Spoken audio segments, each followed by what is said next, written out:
Today, I want to chat about your incomplete software upgrade, which is arguably the root cause of everybody's problems, of humanity's problem. So, originally, when we were still amphibian, before even cavemen times, we had a very effective brain, which we know as the limbic system, and its sole purpose was to keep us alive long enough to reproduce. And that was basically it. That's all it did. And in order to do that, it encouraged us to be very cautious so that we didn't get dead before we could procreate. And it would do this by getting us to avoid pain and danger and risk, and to be driven towards pleasure.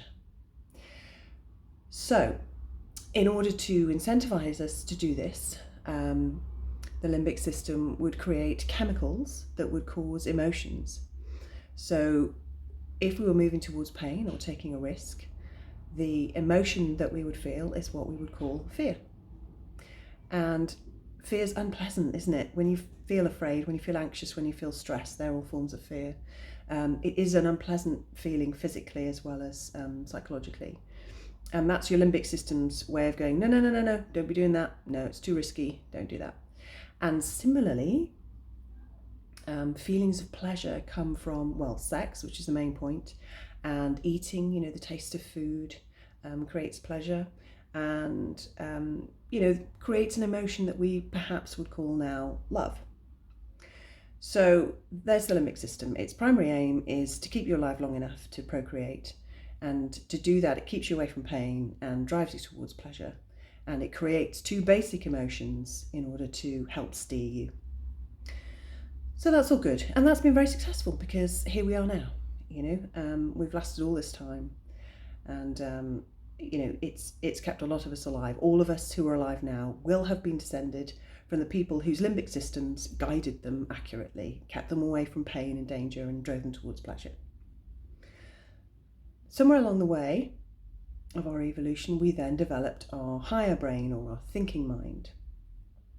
And we got really excited about this when we developed it, because we could solve problems and we could talk and we could think things out, and that was so exciting, and it took us so much further on as a species that in some ways really we as humans consider ourselves to operate pretty much from the thinking mind.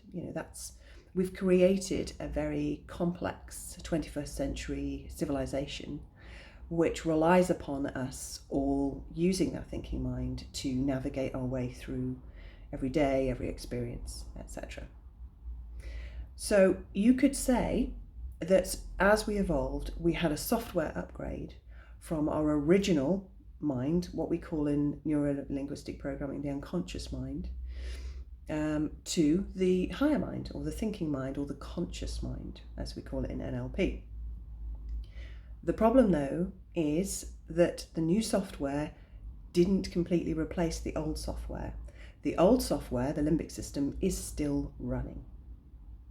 And this is a problem. This is a problem for humans because we favour our thinking brain, so much so that a lot of us are up in our heads a lot of the time, which isn't necessarily a good thing. And we've lost sight of the fact that the unconscious mind that contains the limbic system basically runs your whole body. It produces all the hormones, it does your digestion, it makes your heart beat, it makes you breathe, it allows you to learn stuff like driving a car, and then for that to become automated, your unconscious mind runs that for you, so you can still be thinking at the same time. And things get particularly complex when you find out that the old software, the unconscious mind, is about 90% of the ball game in terms of power, whereas the thinking mind, the conscious mind, is only about 10%. So it's a bit like the thinking mind being a tiny little jockey sitting on a massive horse. The thinking mind, the tiny little jockey, can steer the horse most of the time, but if that horse decides to bolt, it's going to go. There's nothing you can do about it. So this presents us with a bit of a dichotomy, because as well as delicately negotiating the mores and etiquettes of our complex 21st century lives and the demands and challenges of it, we also have still these primal drives, and these primal drives are a lot more powerful than what's going on in our conscious mind. And so we're kind of split, and that is very difficult to navigate. And most people aren't aware of this split. They don't realise, one of my catchphrases is manage your mind, achieve anything. But really what you need to learn is to manage both minds. So this is really tough for people. They don't understand about thoughts and feelings and how they work together. And this is what I work on with my clients, is helping them to understand how each part of the mind, the conscious mind and the unconscious mind, what it does, where the power lies, and to rebalance for my clients the use of the different parts of the mind. For instance, the unconscious mind is fantastic for learning, putting yourself in trance. It's fantastic for obviously managing your emotions, your feelings and things. It's the seat of the emotions. It's your unconscious mind that records all your long-term memories. So every single moment of your life is recorded, neuroscience has found. So nothing is forgotten. It's just not always in awareness. So it's very, very powerful. But, people try and do everything with their conscious mind and ignore things like feelings. Even culturally, sometimes feelings are seen as weakness, I think, particularly for men. And so really what we're trying to do as humans is we're trying to operate on just the 10% of the power, the kind of the small game, when really 90% of it is being ignored. So real empowerment is understanding that you have these two systems running.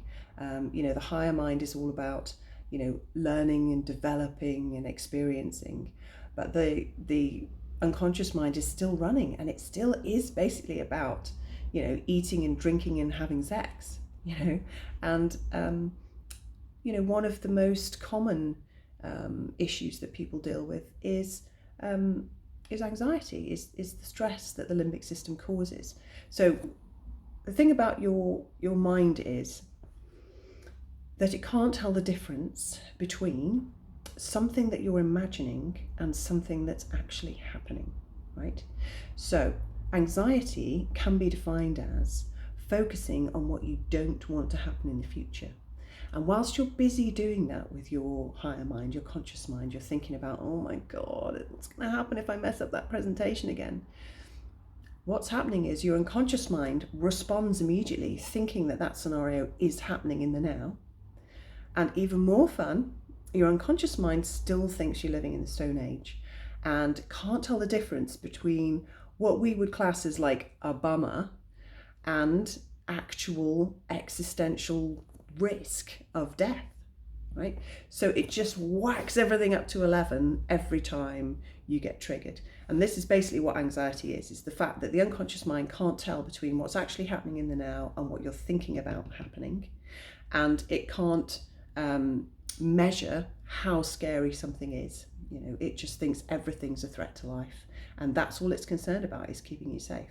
So when I help my clients with anxiety, it's about gradually retraining the brain to be able to turn that limbic system down so that it's more in keeping with the kind of threats and stresses that we have, and also to be aware of what you're doing with your unconscious mind and what thoughts you're thinking with your conscious mind, so that you're not triggering off an anxiety attack on a day-to-day basis. But there are lots of situations that occur, lots of problems that occur from the fact that we're running these two conflicting systems. But it is possible to bring them back into balance, to bring them into alignment, and to understand the power of each one, and when it's most effective to use them, so that you can actually turn this from a problem into an asset. And that basically is why I say, if you manage your mind, you can achieve anything.